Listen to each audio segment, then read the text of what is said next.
പരിശുദ്ധ കുർബാന കഴിയുമ്പോൾ നമുക്ക് എല്ലാവർക്കും വേണ്ടത് പരിശുദ്ധമായിട്ടുള്ള കർത്താവിന്റെ ശരീരം രക്തവും അല്ലേ? ഇത് പാപികളുടെ വിലഹീനമായിട്ടുള്ള നിങ്ങൾക്ക് പരിശുദ്ധ കുർബാന തരില്ല എന്ന് ഞങ്ങൾ പറഞ്ഞാൽ നിങ്ങൾ എന്ത് പറയും?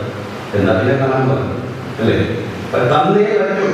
ഒരു ബലിയിൽ പങ്കെടുക്കുമ്പോൾ ദൈവജനത്തിന്റെ അവകാശമാണ് പരിശുദ്ധ കുർബാന, യേശുവിന്റെ ശരീരവും രക്തവും. ഇതുപോലൊരു ടേബിൾ നമ്മുടെ വീട്ടിലുണ്ട്. അത് മറ്റൊന്നുമല്ല, ഡൈനിങ് ടേബിളാണ്. ഒരുമിച്ച് ഭക്ഷിക്കണം.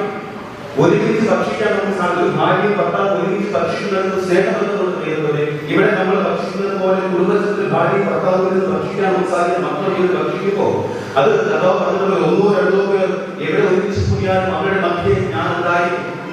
അധ്വാനിച്ചാണ് ഇനി ജോമോൻ തന്റെ ഭാര്യയായിട്ടുള്ള സ്നേഹയെ സംരക്ഷിക്കേണ്ടത്. അവൻ അധ്വാനിച്ചുകൊണ്ട് വരുന്നത് സ്നേഹ, അത് സ്നേഹത്തിൽ ഭാര്യയുടെ ഏറ്റവും വലിയ അവകാശം നല്ലൊരു കുക്കായിരിക്കുമല്ലോ അല്ലെ? നല്ലൊരു പാചകക്കാരിയാവുക.